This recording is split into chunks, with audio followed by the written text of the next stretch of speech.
Hi students, good morning.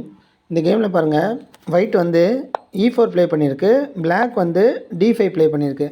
இந்த கேமை பற்றி நம்ம பார்க்குறதுக்கு முன்னாடி ஃபஸ்ட்டு ஓப்பனிங்கில் என்னென்ன இருக்குது அப்படின்றத பற்றி ஒரு சின்னதாக இன்ட்ரொடக்ஷன் கம்ப்ளீட் பண்ணிக்கலாம். கவனிங்க,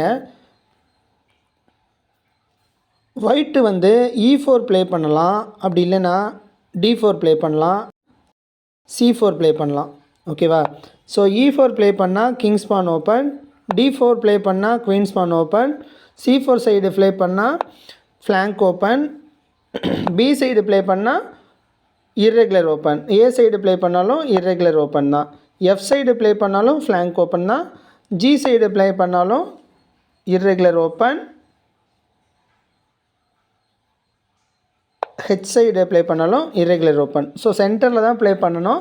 இதில் மெயினான பிளான்னு பார்த்தீங்கன்னா கிங்ஸ் பான் ஓப்பன் இல்லைனா குவீன்ஸ் பான் ஓப்பன், இந்த ரெண்டு ஓப்பனுக்குள்ளே ஏதாவது ஒன்று பண்ணால் தான் பெனிஃபிட்டாக இருக்கும். அதுலேயும் பிகினர்ஸ் வந்து E4 ப்ளே பண்ணால் ரொம்ப அட்வான்டேஜ் கிடைக்கும். ஏன் E4ல் அட்வான்டேஜ் கிடைக்குதுன்னா, சென்டர் ஸ்கொயரை வந்து கண்ட்ரோல் பண்ணுது, சேம் டைம் பிஷப் டெவலப் ஆகுது, சேம் டைம் குவீனும் டெவலப் ஆகுது. ஸோ ஒரே மூவில் ரெண்டு பீஸ் வந்து டெவலப் ஆகுது. இந்த அட்வான்டேஜை நம்ம யூஸ் பண்ணணும். ஓகேவா? இதுக்கப்புறம் பிளாக்கோட ரிப்ளை பொறுத்து அவங்க E5னும் ப்ளே பண்ணலாம், இல்லை அதர் தேன் E5யும் ப்ளே பண்ணலாம்.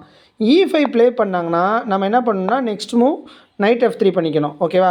ஸோ ஒயிட்டுக்கு வந்து இந்த மூவ் வந்து ரொம்ப ஃபேவரட்டான மூவ். எதனால் அப்படின்னா நிறைய அட்வான்டேஜ் வந்து இந்த நைட் வந்து நிறைய அட்வான்டேஜ் கொடுக்கும். ஓகேவா? ஸோ சென்டரில் E4 ப்ளே பண்ணிட்டோம், நைட்டு F3 ப்ளே பண்ணிட்டோம். இந்த ரெண்டு மூணால் நிறைய ஸ்கொயர் வந்து கண்ட்ரோலுக்கு வருது.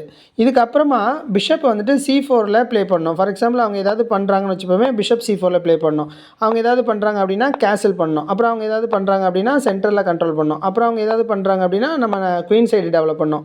அவங்க கேன்சல் பண்ணுறாங்கன்னா நம்ம பிஷப்பை டெவலப் பண்ணணும். ஸோ இந்த மாதிரி கரெக்டாக செட் பண்ணணும். ஓகேவா? இந்த மாதிரி ப்ளே பண்ணால் மட்டும்தான் நமக்கு அட்வான்டேஜ் வந்து கிடைக்கும்.